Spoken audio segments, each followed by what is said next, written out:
In this video, we'll detail how to optimize image delivery on your website. The image shortcode we're introducing isn't something you have to use, but it is preferred, and any content delivered to your website via our article system or other types of automation will use the method we're about to describe. We'll also briefly introduce the featured shortcode used under each post and the caption shortcode.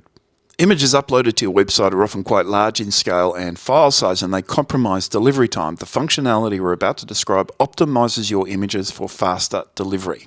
The standard method of rendering an image on your website is via the WordPress editor, or possibly a block if using one of the WordPress builders. We use a shortcode that references the full URL of the image, or preferred just the image ID assigned to the image when it's uploaded.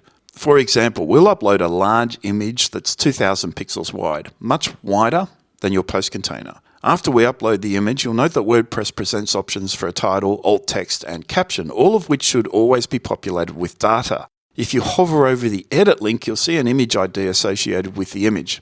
We'll now create a shortcode in our post as follows. Note that we've wrapped the image ID in image shortcode tags. We'll enter the shortcode into a post, save, and preview. The result is shown. Images require alt text and an optional title tag. Building on the example we just provided, we'll add the image attributes. If these attributes aren't provided, they're sourced from the WordPress values.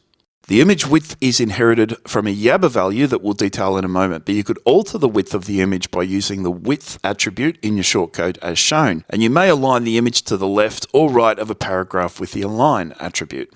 The result is an image optimized for your page. The image is automatically scaled and optimized in a number of ways. We don't generally reference the caption text created when uploading an image, as the text applies to an image globally, and you'll likely include the same image in multiple locations in different contexts, so we wrap our caption text in pictured, opening, and closing tags. This is particularly useful if you're returning finance graphs. In fact, every graph you render using our image graph tool works in the manner we've just described.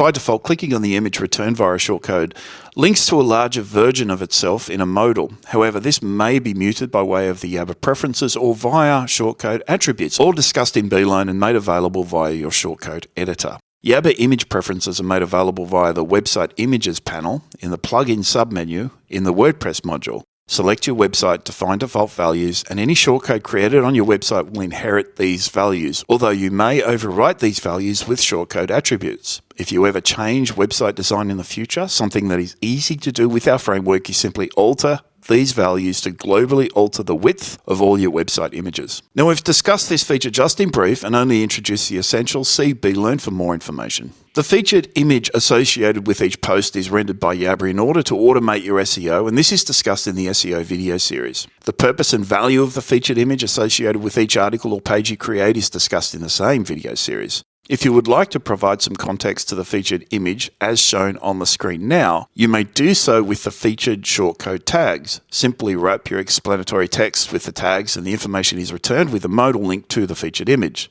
It's a simple feature, but when used correctly, it will improve your page views. We've written an article on our website detailing how we've merged our enthusiasm for finance history with each article we create, and our featured image text is often quite long and engaging. Remember, the featured image, often called a hero image, particularly if it's not obfuscated by any other asset, is an object like any other page object that has to serve a purpose. Don't just use any old image to represent your page content. There are other image tools available, with the most notable being a link to the image. Using the image we've just uploaded, we'll create a link to this image with a shortcode as shown on the screen. Note the image ID assigned to the URL attribute is the ID used earlier. We could also use a full URL to any image instead of using an ID. Particularly useful if you're referencing an external image. The result is a modal link to the image with a small icon indicating as such. Now, this was all a brief introduction, and you should find a video detailing more examples in Beeline. You should also find the video on creating image galleries and another that introduces the vast functionality of the link shortcode. Another video shows you how to submit images from royalty-free websites such as Unsplash and Flickr directly to your website for inclusion in your own content. If you have any issues, specific feature requests, or you identify any bugs, please let us know.